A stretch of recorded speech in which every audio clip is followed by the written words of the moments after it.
ल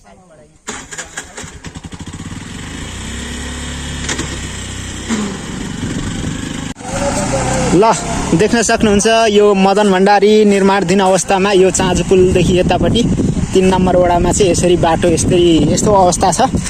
ठ्याक्कसँगले चाहिँ अब यो बर्खा भएर हो, बर्खा भएर भन्दा पनि अहिले अब यो वैशाखको दिनमा पानी परेर हो सामान्य झरीले। तर अब यो बर्खाको अवस्थामा चाहिँ यहाँनेरि कतिसम्म शास्ति झेल्नुपर्छ होला हैन। यहाँका चाहिँ अब बासिन्दाहरूले अथवा यो बाटो आवत जावत गर्नेहरूले कृपया हेरेर आफ्नो प्रतिक्रिया दिनु होला अथवा सम्बन्धित निकायले चाहिँ यसमा चाहिँ नै ध्यान दियोस् भन्ने चाहिँ अब हाम्रो यहाँका सबै स्थानीयवासीको चाहना छ। त्यसले गर्दाखेरि देख्न सक्नुहुन्छ यहाँनेरि अब कतिपय बाइकहरू लर्याङ र लुरुङ यहाँनेरि लडेको देख्न सकिन्छ भने अहिले उताबाट 2 नम्बर वडापट्टिबाट आउँदै गरेको अटो चाहिँ यहाँनेरि निक्लिन सकिरहेको छैन। तलदेखि लगभग आधी घन्टा भइसक्यो सङ्घर्ष गरिरहेछ। हुन त त्यहाँ मास्तिरबाट पनि अलिकति घुमाउरो बाटो छ, तर धेरैलाई थाहा हुँदैन घुमाउरो बाटो। त्यसले गर्दाखेरि वैकल्पिक यात्रा चाहिँ धेरैलाई थाहा नहुनेकोले भएकोले गर्दाखेरि यहाँनेरि छ। अब म चाहिँ यहाँ चाहिँ ठेलेर सहयोग गर्दैछु। ल म थोरै धक्का दिएर सहयोग गर्छु तपाईँलाई। ल ल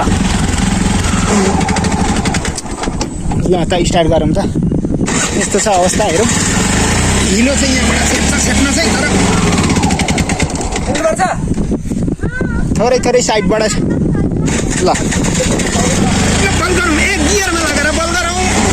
बल गरेन है, बल गरेन। ल हेरौँ त यस्तो छ अवस्था।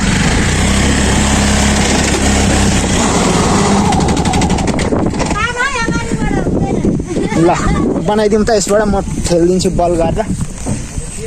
खिचिराखेको छ। ल ल ल ल म ठेल्छु एकदम। ढिलो चाहिँ लाग्छ होइन, तर पनि अब गर्नै पर्यो। यो बाटो चाहिँ किन उयो नगरेको नि?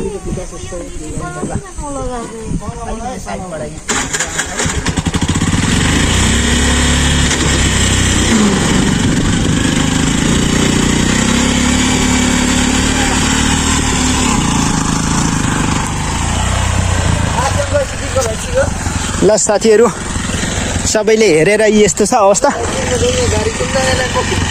बाटोको अवस्था। ल एकदमै यहाँकै यात्रुहरूले अथवा वारिपारी यताउता गर्दा धेरै शास्ति खेप्नुपर्ने रहेछ। यो सामान्य वर्षामा त यस्तो छ होइन। अझ अब यो पछि बर्खामा